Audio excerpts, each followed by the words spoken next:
Olá! Hoje a gente vai mergulhar numa parábola poderosa.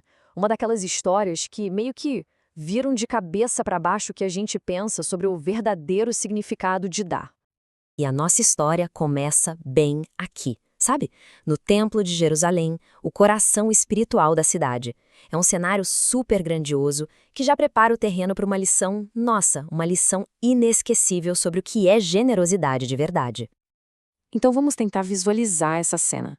O templo, naquele momento, não é só um lugar de oração, não. É praticamente um palco, onde os mais ricos fazem questão de mostrar, publicamente, o tamanho da sua devoção. Imagina só o ambiente, o ar tá carregado com os aromas diferentes, sabe? A gente vê gente com roupas de linho fino, peles caríssimas e o brilho do ouro por toda parte. E os fariseus, então? Eles fazem um verdadeiro espetáculo da sua fé com doações bem chamativas. Fica claro que existe ali um clima de competição, né? Para ver quem dá mais, quem parece ser mais generoso. E no meio disso tudo, estão Jesus e seus discípulos só observando. O Judas, em especial, está fascinado com o volume de dinheiro que está rolando. Para ele, valor se mede em ouro, e ele está prestes a ver umas doações que, na cabeça dele, são impressionantes. O primeiro que chama a atenção de Judas é um tal de Jeroboão, um comerciante bem conhecido. E a oferta dele é feita com todo um alarde. 20 peças de ouro. Pensa bem, era uma quantia e tanto. O Judas fica todo empolgado e corre para contar para Jesus, esperando que ele também ficasse de queixo caído. Só que a visão de Jesus é completamente diferente. Ele não vê sacrifício nenhum ali, mas sim um alívio. Para ele, o Jeroboão não está perdendo nada. Ele está, na verdade, se livrando de um fardo, de um excesso que poderia se tornar um tirano perigoso. O Judas deve ter ficado meio decepcionado, mas voltou a observar. E logo depois, outro doador generoso se aproxima, o velho perfumista Zacarias. E a coisa sobe de nível, 100 peças. É 5 vezes mais. O Judas deve ter ficado em êxtase com essa demonstração toda de fé. Mas, de novo, Jesus lê a situação de outra forma.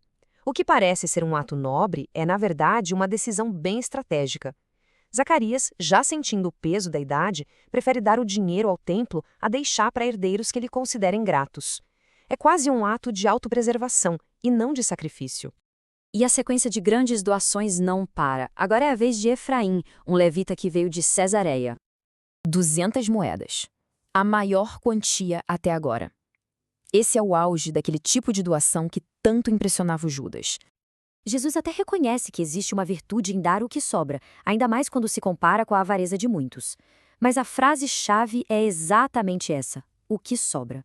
Ele está de forma bem sutil apontando que nenhuma daquelas doações representou um sacrifício de verdade. E é exatamente isso que nos leva a um ponto de virada na história. Até agora, o que a gente viu foram doações daquilo que era supérfluo, que não ia fazer falta.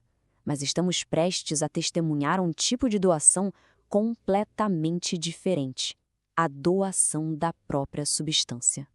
Então, no meio de toda aquela riqueza, daquele luxo, entra uma figura que mal seria notada. Uma viúva muito, muito pobre, cuja simplicidade contrasta de uma forma brutal com tudo ao seu redor. A oferta dela é quase invisível ali no cofre. Só 2 moedinhas. Para Judas, aquilo era motivo de deboche. Para Jesus, era o momento mais importante do dia. E é aqui que Jesus revela a primeira grande lição do dia. Ele afirma com todas as letras que o valor da dádiva não está na quantidade, mas no que ela custa para quem doa. Ela deu tudo o que tinha, o seu próprio sustento. A doação dela foi maior porque o sacrifício dela foi total. A multidão se cala, a lição parece que foi aprendida, mas a história ainda não acabou não. Jesus nos prepara para uma revelação ainda mais profunda. A lição vai um passo além. O templo começa a se esvaziar.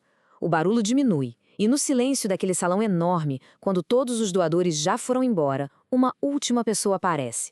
Ninguém a vê, exceto Jesus e seus discípulos mais próximos.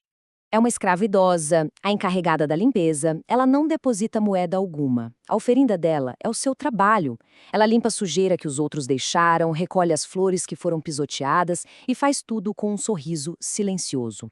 A doação dela não é de dinheiro, é de serviço, de esforço, de vida. Pedro, que ainda estava digerindo a lição anterior, pergunta se a viúva foi a maior doadora. Jesus primeiro reafirma a grandeza dela. Os ricos se desfizeram de um embaraço, de um problema. Já a viúva deu o seu alimento. Ele estabelece esse padrão super alto para logo em seguida superá-lo. E aqui vem a revelação final. A maior doação não foi o excesso dos ricos e nem mesmo o sustento da viúva. Foi o suor da serva anônima. Ela não deu algo que ela possuía. Ela deu a si mesma, sua energia, sua vida, em um ato de serviço humilde e invisível. E assim, a parábola nos deixa com essa pergunta no ar. Ela nos desafia a reavaliar completamente nossas ideias sobre generosidade. Talvez a maior dádiva não seja o que temos, mas quem somos e o que fazemos pelos outros sem esperar absolutamente nada em troca.